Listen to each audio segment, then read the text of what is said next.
ఈ శ్లోకం పరమ పవిత్రం, జ్ఞాపకం పెట్టుకోండి. శంకరాచార్యుల వారు జాతీయందు కృపత్యేత మనకిచ్చారు. ఆడ మగ పిల్ల పెద్ద ప్రతి వారికి శ్లోకం నోటికి రావాలి, తప్పులు లేకుండా చదవాలి. ఇందులో ఒక గమ్మత్తుంది ఆ శ్లోకంలో అక్షరాలు మారాయా వ్యతిరిక్త అర్థాలు వస్తాయి.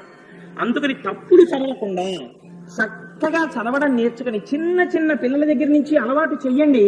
స్నానం చెయ్యగానే ఒక్కసారి అమ్మవారి దగ్గరికి వెళ్ళి ఆ కట్టుకున్న తువ్వాలతో అందులో బాలల భక్తికి అమ్మవారు పొంగిపోతుంది.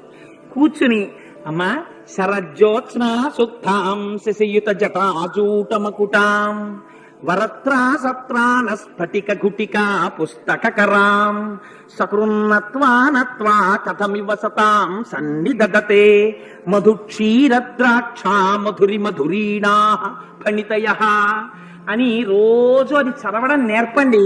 మీరు 1,00,00,000 రూపాయలు ఇచ్చినప్పుడు మీ మనవణ్ణి రక్షించుకున్న కన్నా ఈ ఒక్క శ్లోకాన్ని మీ మనవడికి మీరు నేర్పారా, వాడి జీవితాన్నంతటిని మీరు రక్షిస్తారు.